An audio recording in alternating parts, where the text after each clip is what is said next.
Every private investigator eventually ends up doing surveillance of some kind during their PI career. It is just inevitable.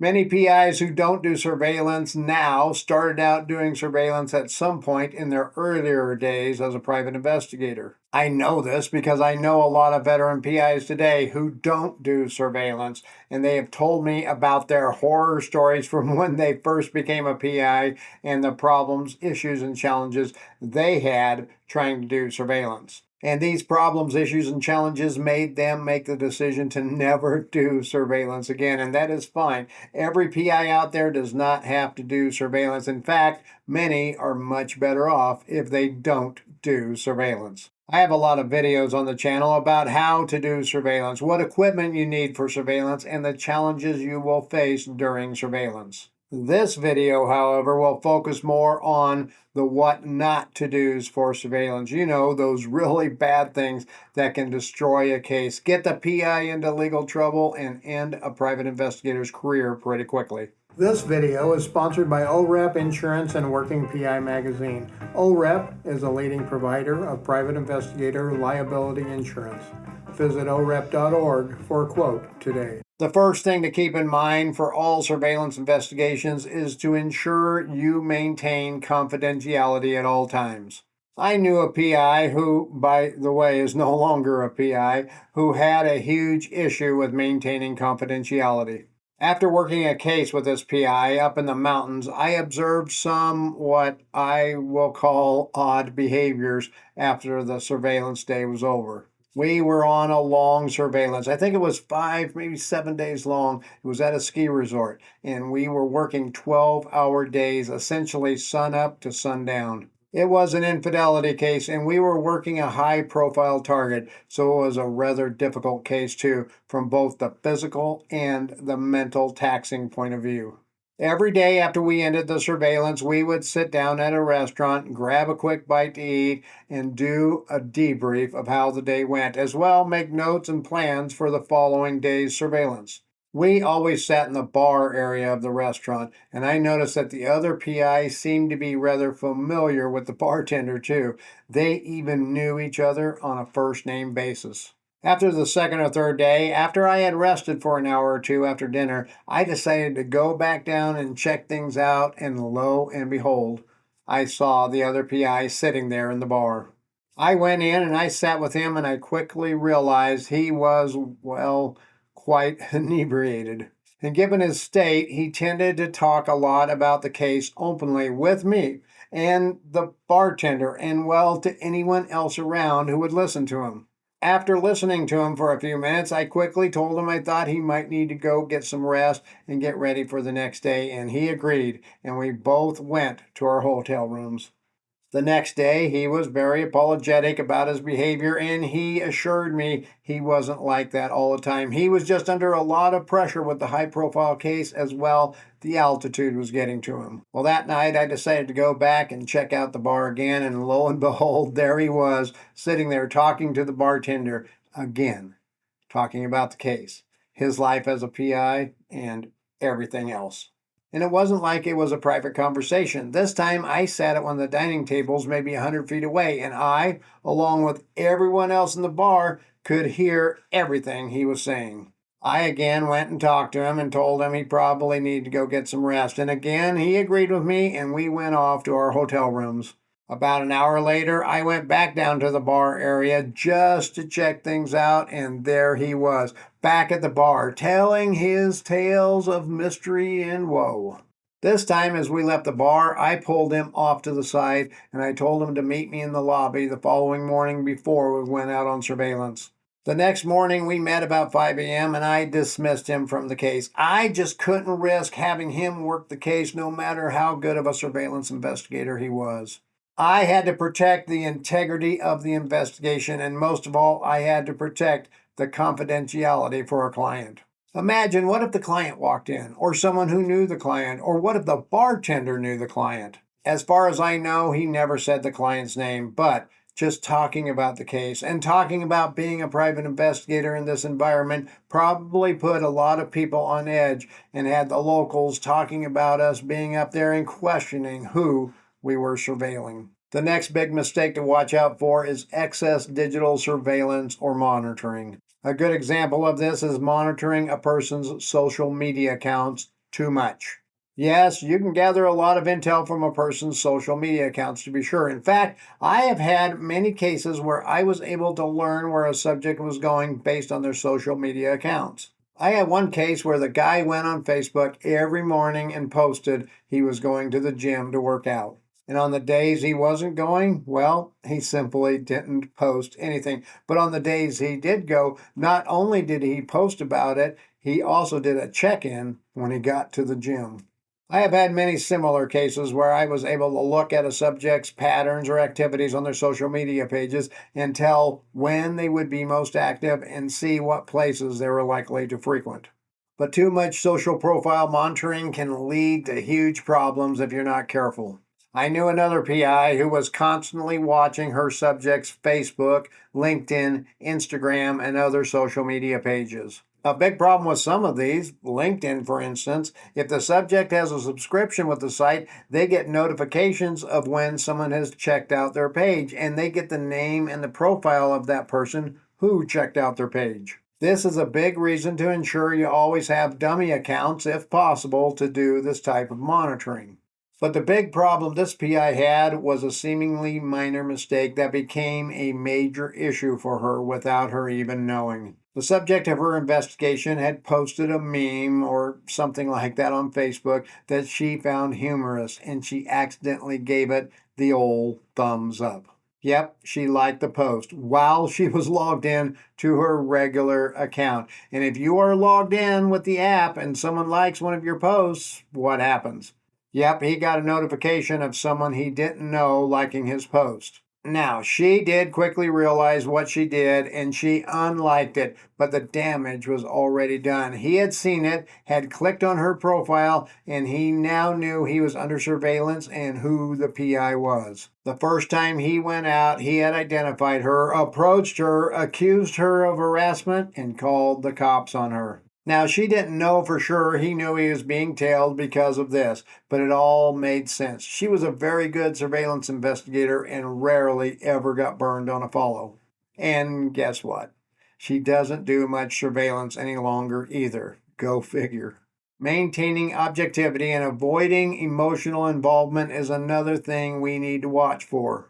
Many times, private investigators become invested, if you will, in a particular outcome for a case. The client is sure his wife is seeing this guy, and this guy is a felon and a known drug dealer, and she is helping him run his drug business, and she does drugs too. And she does all of this when caring for their small children. And the PI lets the client's emotions affect their objectivity, and they work the case simply to prove the allegations rather than be the finder of the fact, which is what we should all really be striving to do. I have seen this challenge a lot with a lot of private investigators over the years. They just get caught up in the story, believe it 100%, and then the blinders go up and they have tunnel vision as they work the case. And it is hard to tell this is happening when you are focused on getting the goods rather than focused on getting the evidence that presents itself. Impartiality is a must for every private investigator, regardless of the type of case, regardless of who the client is, and regardless of the allegations the client is making. Now we need to discuss dealing with technical issues. Yes, this is one of those things that becomes a problem for every surveillance investigator at some point. Equipment malfunctions is probably the most common of these challenges, and for that reason alone, I recommend having two of each major piece of equipment you have. You don't need to have everything, just two of the pieces of equipment that will cause your case to come to a screeching halt if it fails in the field. Your camera is probably the most important one. If it stops working, or if you fill up the memory on it, or the battery dies, you, as a surveillance investigator, are dead in the water. I always recommend to have two similar cameras, one as your main and the second as your backup. When I have a camera go bad, I buy a new one. That new camera becomes my main camera, then my old one becomes my backup camera. I also recommend keeping extra SD or micro SD cards for your camera too. That being said, yes, I recommend cameras with SD cards rather than just internal memory, and I make this recommendation for two primary reasons. First is, so you essentially have unlimited memory capacity, as you can just swap SD cards. And secondly, you can pull the video off of that SD card many times a lot faster than pulling it off of the camera through a USB connection. Now, I do know some PIs that will carry their laptop with them on surveillance, and if a camera's internal memory fills up, they can switch to their backup camera and then dump the video off the main camera to the laptop when they get a chance. Your covert camera is something else you need to consider having a backup for also. I know, I know, this all costs a lot of money, so you don't go out and get double of everything. What I did when I was able to afford it in my business, when I purchased my second covert camera, I got a different style of covert camera. So I have one that looks like a cell phone and one that looks like a key fob. Avoiding false interpretations is another thing to be aware of while conducting surveillance. This is when you think one thing because you misread a clue and made the wrong assumption. Like if the subject walks out of their front door and they head towards their car parked on the street, are they leaving? Most times this would be the case, but if you assume they are leaving and immediately start to pull down your sunscreen, start your vehicle's engine, and put your camera away, then they just grab something from their car and go back inside, well, you just compromised your stationary position. You might also assume a subject is going to a doctor's appointment at 10 a.m. because your client told you they had a 10 a.m. appointment. So you go to the house at 9 a.m. to set up surveillance and get video of them as they leave for their medical. But when you get there, the subject's vehicles are not present. So you go to the doctor's office and you sit and you wait and they never show up. Then you find out later that they rescheduled or went in early or something like that. And had you gone out when you normally would have, like at 6 a.m., well, you would have been able to get all your video, conduct the follow, and all would have been hunky-dory. Avoiding this is easy. Don't make assumptions. Stick to your regular game plans and work the case without any preconceived ideas. Then there are the consequences of inadequate pre-investigation planning we need to discuss. This is one of the most common issues that arise all too frequently for many surveillance investigators. It is so easy. I know I have fell into this trap too, to be working day in and day out, 6 or 7 days a week, and just get into the routine of getting up at dark 30, grabbing your gear, and going out and figuring it all out once you get on the scene. Then you get on scene and you find no place to park. Now you're rushed and pressured to make a decision quickly. Or you get there and there are 6 vehicles present. Which ones belong to your subject? Or you know your subject is a 34-year-old male, then 2 guys walk out matching that description and get into 2 different vehicles and take off in 2 different directions. Which one do you follow? All of these issues and many more can easily be overcome or rather avoided by doing your pre-surveillance recon work ahead of time. I had this happen so many times, I just made it part of my routine to start the pre-surveillance work the moment I got the case. And if possible, I always try to do a drive-through of the neighborhood prior to actually going out on surveillance so I know what to watch out for when I get on scene. And I do always take a laptop with me on surveillance. So if push comes to shove, when I have a slower part of my day, I can always start that pre-investigation work for my next case while wrapping up my current case. But be careful. Make sure you are not jeopardizing one case to benefit the other. And make sure you don't over rely on technology too. We have so much technology today that engulfs our daily personal and business lives. It is very easy to over rely on this technology. A good example is GPS devices. No, I'm not talking about GPS trackers, but your GPS navigation system. Most people today use their phones for this, and that is fine when it works. But what if you get a call and you have to take it while you're using it for navigation? What happens then? Or what if you lose cell phone connectivity? What happens then? I still have an older Garmin GPS unit in my car. Not only is it great for a backup unit, but if I am going into the mountains, well, I will use that Garmin instead of my phone, as I know I will lose signal on my phone way more often than the old GPS unit will. As well, if I'm expecting a call from another investigator on the case or the client, I know I can have both the GPS unit and my phone working at the same time without interruption. Relying on online maps to tell you how to get to your subject's residence instead of going and doing pre-surveillance recon run is kind of the same thing too.